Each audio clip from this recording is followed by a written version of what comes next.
하나님의 계로 인하여 복을 받은 오베네돔의 집 함께 말씀을 나눕니다. 오늘 이 말씀의 배경은 하나님께서 모세에게 하나님의 임재의 상징인 궤를 만들게 했습니다. 그래서 오늘 우리가 읽은 말씀 2절, 3절, 4절, 6절, 7절에 보면 하나님의 궤, 그리고 9절, 10절, 11절에 보면 여호와의 궤라 이렇게 말씀하고 있어요. 그러니까 여호와의 궤는 법궤, 언약궤, 증거궤라고도 합니다. 이 궤의 크기는 가로가 112.5cm, 세로가 67.5cm, 높이가 67.5cm, 직육면체로 되어 있습니다. 이 궤의 위치는 성막의 지성소였습니다. 그리고 궤 안에는 십계명이 새겨진 두 돌판과 아론의 만나가 들어있는 바로 항아리, 아론의 쌍난 지팡이가 들어있어요. 이 궤의 중요성은 하나님의 임재와 통치를 상징하는 겁니다. 하나님의 임재와 임재의 상징 언약궤, 항상 제사장들이 메고 행진했고 이스라엘 백성들은 그 뒤를 따라갔습니다. 제사장들이 언약궤를 메고 요단강을 건널 때는 요단강 물이 갈라지기도 했어요. 이렇게 하나님의 임재의 상징인 언약궤, 항상 이스라엘 백성들과 함께 있고 언약궤가 가는 곳마다 많은 기적이 일어났습니다. 그런데 이스라엘 백성들이 가나안 땅에 들어간 후에 이 언약궤를 소중히 여기지 않았습니다. 그러던 중에 이스라엘과 블레셋 전쟁이 벌어졌는데 언약궤를 메고 가면 승리할까 해서 언약궤를 메고 나갔다가 블레셋 군대에게 빼앗기고 말았습니다. 블레셋 사람들은 언약궤를 자신의 산당에 두었어요. 그리고 나서 다음날 가서 보니까 신상들이 넘어져서 머리와 팔이 부러졌고 온 땅에 독종이 생기는 재앙이 맺습니다. 그러자 블레셋 사람들이 놀래서 이 언약궤를 다시 이스라엘로 돌려보냅니다. 이스라엘로 돌아온 이 언약궤는 베세메스를 거쳐서 기럇 여아림, 바알레, 유다에 있는 아비나답의 집에 와요. 근데 이 아비나답의 집에서 20년 동안 머뭅니다. 그동안에 이스라엘 백성들은 이 언약궤에 대해서 관심을 갖지 않았습니다. 그런데 다윗이 이스라엘 왕이 되고 이제 언약궤를 예루살렘 성으로 옮기는 국가적인 대행사를 연구해요. 그래서 오늘 1절은 다윗의 백성 중에서 3만 명을 뽑아서 하나님의 궤를 예루살렘 성으로 이제 옮기려 합니다. 하나님의 궤를 아비나답의 집에서 수레에 싣고 옮기는데 아비나답의 두 아들 우사와 아요가 앞에서 끌고 다윗과 모든 백성들은 악기를 다 동원해서 연주하면서 수레를 따라가는 겁니다. 그 모습은 참 대단히 웅장했을 거예요.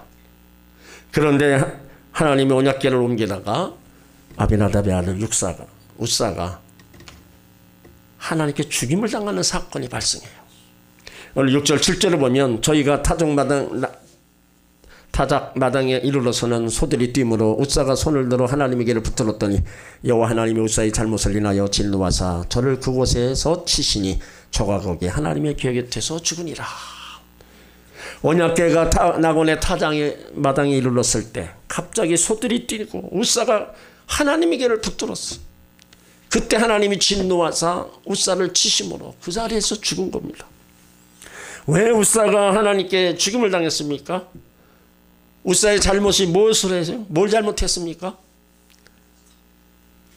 나곤의 타작마당에 이르렀을 때 소들이 뛰었다. 우사가 손을 들어 하나님의 궤를 붙들었기 때문입니다. 우사가 손을 들어 하나님의 궤를 붙들은 것이 왜 잘못이에요? 하나님의 궤는요 손으로 만질 수 없는 겁니다. 민수기 4장 15절에 행진할 때 아론과 그 아들들이 성소와 성소의 모든 기구 덮기를 피라거든 고아 자손이 와서 맬 것이니라. 그러나 성물은 만지지 말지니 죽을까 하노라. 그러니까 법궤를 옮길 때 도구를 사용하지 못하게 했었어요. 고아 자손이 어깨에 메고 운반해야 되는데 새 수레에 싣고 운반했습니다. 우사는 내연이었습니다. 그래서 법궤에 관한 하나님의 명령을 알고 있었어야 돼요. 그러니까 모르니까 처음부터 하나님의 법을 위반하고 있었어요. 다윗과 우사 하나님의 법궤를 옮기는 일을 해야 했지만 하나님의 방법대로 하지 않고 편하고 쉬운 방법으로 한 겁니다. 이것은요, 형식주의, 자기 과시주의, 화려함에 빠져서 인간의 수단과 방법을 동원한 겁니다. 그래서 소가 뛸 때 하나님의 법을 위반한 그들을 소가 거부한 거고요. 또한 하나님께서 진노하사 웃사를 치신 것도 하나님의 법을 위반한 그들을 하나님이 거부하신 것입니다. 하나님이 원하시는 것은요, 형식이나 자기 과시나 화려함이 인간적 수단 그 방법보다는 하나님의 법대로 하나님 말씀대로 행하기를 원하신다는 거예요. 나의 생각, 감정, 느낌, 상식, 경험도 소중합니다. 그런데 하나님의 말씀이 더욱 소중합니다. 하나님의 말씀 그거 믿고 따르고 그대로 행하기를 원하시는 거예요. 아비나답의 집에서 하나님을 섬기는 집이었습니다. 하나님의 교회가 20년 동안 있었어요. 하나님의 교회를 옮길 때 앞장선 집입니다. 그런데 아비나답은 하나님 말씀대로 하지 않고 말씀을 위반했어요. 하나님 섬기는 신앙이 부족했습니다. 그래서 하나님의 축복을 받아야 할 집이 하나님이 축복권에서 멀어져 버렸어요. 오늘 8절에 보면 다윗이 이런 상황을 분하게 하기 위해서 그 이름을 베레스 웃사라 부릅니다. 그리고 9절에 보면 그 웃사 사건을 목격하면서 그날의 여호와를 두려워하여 가로되 여호와의 계가 어찌 내게로 오리요. 그러니까 다윗은 하나님의 거룩함을 두려워하기 시작했고 하나님의 계를 예루살렘으로 갖다 놓는 것에서 멈췄습니다. 다윗은 하나님 옮기는 것을 포기하고 이제 다른 사람도 법궤를 맡으려고 하지 않았습니다.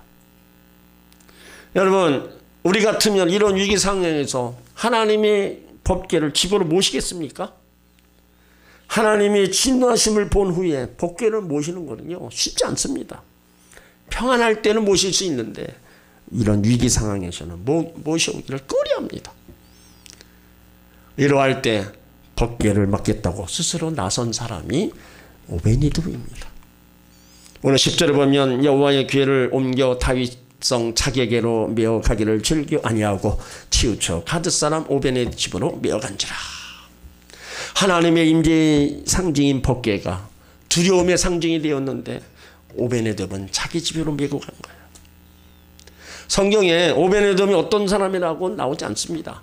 다만 역대상 26장에 보면 성전문을 지키는 사람이라고 나와 있어요.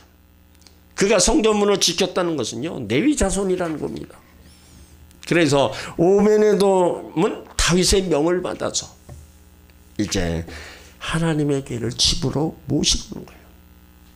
그런데 시간이 지나면서 이제 놀라운 일이 벌어집니다.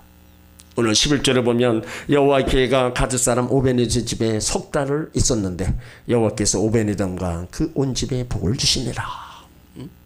역대상 13장 14절에도 오베네돔의 집과 그 모든 소유에 복을 내리셨더라. 역대상 26장 5절에도 오베네돔에게 복을 주셨음이니라. 남들은 10년 20년 걸려도 받지 못하는 복을 하나님의 언약궤가 오베네돔 집에 석 달을 있었을 때 그 온 집과 그에 속한 모두가 바로 복을 받았다는 겁니다. 하나님 인재의 상징 언약궤 바로 오베네돔의 집에 들어오니까 하나님이 복을 주신 거예요. 자, 그러면 오베네돔과 그의 집에 어떤 복을 주셨냐? 오베네돔은요, 하나님의 인정을 받았습니다. 성경에 많은 이름들이 기록되어 있습니다. 그 중에 보면 저주받은 이름도 있고요, 복받은 이름도 있습니다. 그런데 오베네돔은요, 복받은 이름으로 기록되어 있어요. 이거는 하나님이 그를 인정해 줬다는 겁니다.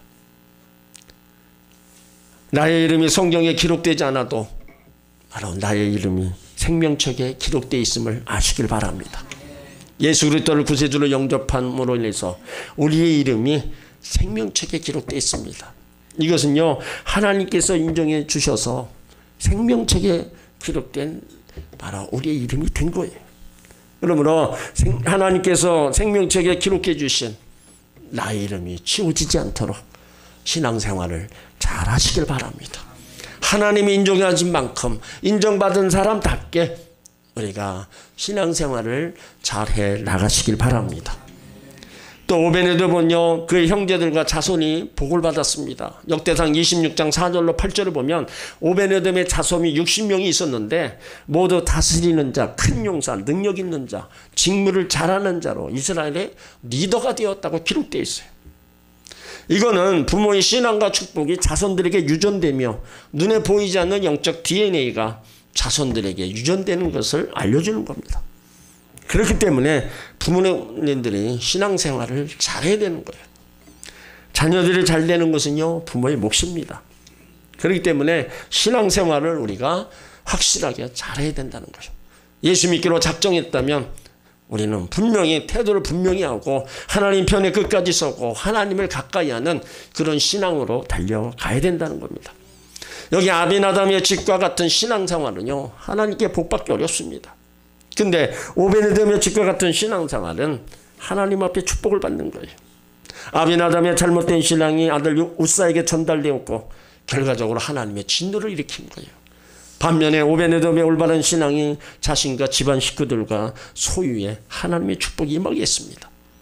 이것은요, 나의 신앙생활은 자손에게도 전달되고 소유에도 영향을 미치는 겁니다. 내가 오베네돔처럼 신앙생활하면 나 자신과 집안 식구들과 후손 소유에 하나님이 복의 복을 더하여 주시는 거예요. 욥이 많은 고난을 받았지만요, 끝까지 하나님을 잘 섬겼어요. 그 노년에 갑절의 복을 받고 자녀들도 10자녀나 얻었습니다.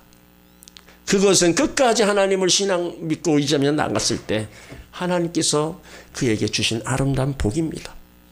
부모라면 누구라도 자손들이 다 복받고 안정된 생활을 원할 겁니다. 그렇다면 먼저 우리 애가 하나님 섬김에 있어서 소홀함이 없어야 된다는 겁니다. 오늘 오베네돔이 받은 축복을 저는 자손들도 잘 되었지만 그가 받은 복을 물질의 복이라고 생각합니다. 우리 그리스도인들은요, 영적인 복만 전부라고 말하는 것은 솔직하지 못합니다. 물론 물질적인 복이 전부라는 것은 아니지만 그렇다고 해서 물질적인 것을 부정하거나 아무런 가치가 없다고 여기는 것도 잘못입니다. 여기 오베네돔의 순종과 섬김으로 하나님께로부터 그 집안, 그 자손이 복을 받았다 그랬어요. 근데 어떤 복이냐? 그는 물질의 복과 바로 형통의 복이었다는 겁니다. 둘 다 받은 겁니다. 여러분들도 그러므로 하나님이 주시는 물질의 복과 형통의 복을 받아 누리시길 바랍니다. 그리스도인들이요, 돈을 사랑하는 것이 문제지 돈을 많이 가진 것은 문제가 되지 않습니다. 돈을 유용하게 잘 사용하면 얼마든지 유익이 있으며 하나님의 도구로 사용될 수 있습니다. 그러나 돈을 사랑하고 탐심과 탐욕과 욕심으로 마음을 빼앗기기 때문에 그리스도인들이 경계하고 조심해야 된다는 거예요. 오늘 오베네돔으로 인하여 그 형제와 자손들이 복을 받은 것처럼 여러분들로 인해서 여러분의 형제와 자손들이 다 물질의 복과 형통의 복을 받으시길 예수 이름으로 축원합니다. 또한 오베네돔은요, 남들이 두려워하는 것, 남들이 꺼리는 일, 아무런 이득이 없고 부담을 안고 있는 일을 스스로 맡아서 바로 복을 받은 거라는 겁니다. 그러니까 오베네돔은 언약궤의 중요성에 대해서 얼마나 알고 있었는지가 의문입니다. 그런데 오베네돔이 복을 받은 것은 다른 사람들이 안 하는 일을 한 거예요. 다윗도 하나님을 두려워하여 법궤 옮기는 것을 포기했다. 그런데 오베네돔은 자기 집으로 다 옮겨간 거예요. 여러분 같으면 그런 상황에서 하나님의 궤를 집으로 옮겨지는 걸 찬성하시겠습니까? 언약궤는 하나님의 임재인데 축복의 통로인데 그 순간만큼은 하나님의 진노와 죽음이 맺던 통로였어요. 다윗도 원하지 않았고 그 누구도 원하지 않았습니다. 그런데 오베네돔만은 언약궤를 자신의 집에 모신 거예요. 성경은 오베네돔의 내면에 대해서 상세하게 다루고 있지는 않지만 결코 쉬운 일은 아니었을 겁니다. 다른 사람들이 원하지 않는 일, 하지 않는 일, 내가 한다는 것은 쉽지 않습니다. 오베네돔은 남들이 원하지 않는 언약궤에 대해 순종함으로써 이제 복을 받은 거예요. 그렇다면 우리들도 다른 사람이 안 하는 일, 싫어하는 일을 하시길 바랍니다. 하나님이 찾으시는 예배자, 하나님이 기뻐하는 예배로 하나님을 감동시키시길 바랍니다. 예배 때마다 훌륭한 복과 바로 땅의 풍성한 복이 여러분에게 가득 임할 줄 믿습니다. 새벽에 일어나서 기도한다는 거 즐거운 일 아닙니다. 그럼에도 불구하고 억지로라도 하는 사람을 하나님이 축복하십니다. 전도란 힘든 일이고 즐거운 일이 아닙니다. 그래도 전도하는 사람을 하나님이 축복하십니다. 남들은 싫은 전도가 내가 즐거워진다면 바로 축복받을 징조라는 거예요. 하나님은 영혼을 사랑하는 사람을 사랑하십니다. 물질을 드린다는 것 그리 즐거운 일이 아닙니다. 신앙생활에서 가장 시험 들기 쉬운 것이 헌금입니다. 그래도 억지로라도 헌금을 드리면 본인에게 복이 되는 겁니다. 가정에 일이 많고 직장에 일이 많은데 교회에서 봉사하는 거 쉬운 일 아닙니다. 그럼에도 불구하고 남이 하기 싫어하는 봉사를 할 때 하나님이 축복해 주시는 거예요. 내 것을 남에게 나눠주는 구제란 즐거운 일도 아닙니다. 남을 도와주는 일 쉽지 않기에 구제하는 자를 하나님은 그 삶을 윤택하게 하신다는 거예요. 하나님의 복음과 몸된 교회를 위해서 자기를 돌보지 않고 희생하는 개인이나 가정, 하나님이 복의 복을 더하여 주시는 거예요. 그러니까 그리스도인들은요, 하나님이 기뻐하시는 일들을 함으로 말미암아 복을 받아야 된다는 겁니다. 오늘 오베네돔처럼 다른 사람이 안 하는 일, 거부하는 일을 하셔서 더 복을 받아 누리시길 예수 이름으로 축원합니다. 오베네돔의 이름의 뜻은요, 에돔을 섬기는 자입니다. 그러니까 오베네돔이 언약궤를 자신의 집에 모심으로 인해서 더 이상 에돔을 섬기는 자가 아니라 이제는 하나님을 섬기는 자가 된 거예요. 그 섬김의 대상이, 그 대상이 무엇이냐에 따라서 전혀 다른 섬김이 될 수 있음을 알아야 됩니다. 오베네돔은요, 신실한 사람이었어요. 성경의 기록은 없지만 언약궤의 다름에 있어서 온 정성과 힘을 다하여 살폈을 겁니다. 3개월, 3년, 30년이라도 언약궤를 집안이 모셨을 겁니다. 오베네돔의 집안에 언약궤가 3개월 있었던 거는요, 다윗이 오베네돔 집에서 예루살렘 성으로 언약궤를 옮겨갔기 때문입니다. 만약 다윗 왕이 언약궤를 옮기지 않았다면 오베네돔은 언제나 모시고 있었을 겁니다. 오베네돔의 이런 모습, 신실함이라고 해야 될 겁니다. 꾸준히 하나님을 섬기는 모습이 있었기에 하나님이 그 집안에 복을 주셨던 거예요. 우리도 어떻게 믿고 신앙생활을 해가 중요한 겁니다. 오베네돔처럼 진실하게 꾸준히 하나님을 믿는 그 믿음의 사람, 언제나 변함없는 하나님의 사람, 그 사람에게 하나님께서 시간을 더해가면서 또 때를 따라 돕는 은혜를 더하여 주시는 겁니다. 또한 하나님의 주신 직분을 선한 청지기같이 잘 감당해 나가는 사람, 이런 사람이 시간이 지나면 갈수록 점점 복의 복을 더하여 주시는 하나님이심을 믿으시길 바랍니다. 요세푸스에 의하면 오베네돔의 집은요, 이스라엘에서 가장 가난한 집이었다는 거예요. 그런데 하나님을 잘 섬기는 그 믿음이, 그 신실함이 이스라엘에서 가장 큰 복을 받은 가정과 가문이 되었다는 거예요. 아비나답의 집은 20년 동안 하나님의 법궤를 모셨는데 축복받았다는 말씀이 없습니다. 그런데 오베네돔의 집은 석 달 동안 하나님이 궤를 모셨는데 하나님의 축복을 받았다, 이렇게 기록하고 있어요. 그러니까 예수 믿고 하나님을 섬김으로 받는 축복은요, 연수도 중요하지만 진실성과 하나님 말씀에 순종하는 것이 더 중요하다는 겁니다. 하나님은 목마른 사슴이 시냇물을 찾아 갈망하는 것처럼 하나님께서 부흥을 주시고 그 하나님을 찾고 찾는 자들에게 복을 주신다고 말씀하고 있어요. 그러니까 신앙생활은 오직 하나님 앞에 서는 거고 하나님을 가까이 하는 거예요. 마음을 다하고 성품을 다하고 힘을 다하고 하나님을 사랑하는 것입니다. 이것이 오베네돔의 집과 같이 하나님의 축복을 받는 바로 비결이라는 거예요. 하나님을 거룩하게 섬기고 겸손하게 주어진 일을 잘 감당하고 동행하면 하나님이 복을 받는다는 걸 알 수 있어요. 하나님 법궤, 그 임재 자체가 바로 복의 근원입니다. 3개월이란 짧은 기간에도 불구하고 이처럼 복을 받아 누렸다. 그러면 우리들도 하나님의 복을 받는 바로 그것을 우리가 발견을 해야 된다는 거예요. 하나님의 복은 얼마나 많은 시간과 땀을 흘렸는가에 중요하지 않습니다. 하나님께서는 마음의 중심을 보신다는 거예요. 겉모습은 화려하지만 속이 엉성하면 안 됩니다. 오베네돔은요, 보잘것없는 사람이었습니다. 그렇지만 그 법궤를 모시고 난서부터는 진실함으로 변함없이 하나님을 섬기면서 복을 받았어요. 요즘으로 얘기하면 흙수저에서요, 금수저로 다 바뀌었습니다. 하나님은 얼마든지요, 가난을 부욕케 하실 수 있습니다. 어려운 환경을요, 더 좋게 하실 수 있습니다. 개인의 삶과 사업을 더 좋게 하실 수 있습니다. 하나님의 능치 못하심이 없고요, 지금도 사랑하는 자들을 위해서 일하고 계시는 거예요. 그러니까 그 하나님이 어제나 오늘이나 영원토록 변함없이 그 사랑하는 자들을 위해서 뭔가를 또 이루시고 영광을 받으시는 겁니다. 인터넷에 올라온 어느 권사님의 간증입니다. 권사님이 시집 와서 보니까 예수 잘 믿고 축복받는 가정이라고 주위에서 칭찬이 자자했어요. 시어머니 혼자서 예수 믿기 시작해서 아들 둘을 장로 만들고 며느리들도 권사로 만들었어요.